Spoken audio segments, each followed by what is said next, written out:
Tuti ternyata pernah curhat di teror Mimin, kini tragis berakhir tewas dibunuh.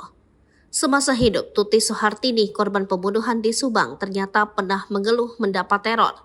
Hal tersebut diceritakan Tuti Soehartini kepada putranya Yoris. Tuti Soehartini mengaku kerap mendapat teror dari Mimin lewat chat. Mimin sendiri merupakan istri kedua Yosep Hidayah, suami Tuti Soehartini. Untuk diketahui, saat ini status Mimin telah ditetapkan sebagai tersangka bersama kedua putranya karena diduga terlibat dalam pembunuhan terhadap Tuti dan Amalia di Subang.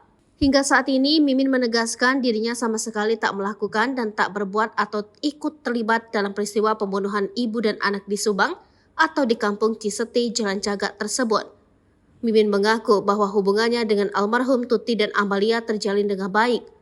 Namun, pernyataan Mimin itu justru dibantah oleh pihak keluarga Tuti Soehartini.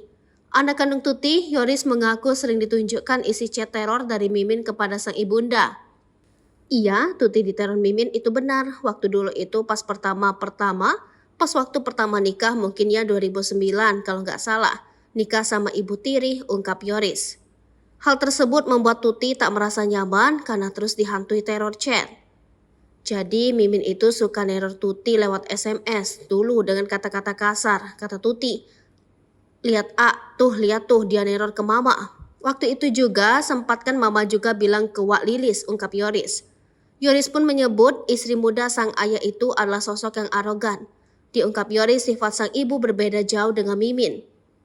Jadi itu ibu sambung kayak arogan gitu ya, berani lagi tuh. Malah lebih berani dia daripada mama, ujar Yoris. Penyebab perseteruan antara Mimin dan Tuti juga karena adanya kecemburuan. Yoris bercerita bahwa ibu dan adiknya pernah nangis karena dipanas-panasi Mimin. Dulu, Amel dan Mama pernah nangis-nangis cerita. Ini Ibu Tiri mesra-mesraan pas papasan sama Amel dan Mama. Waktu itu saya marah karena mereka nangis. Siapa lagi yang bela kalau bukan saya di keluarga, tandas Yoris.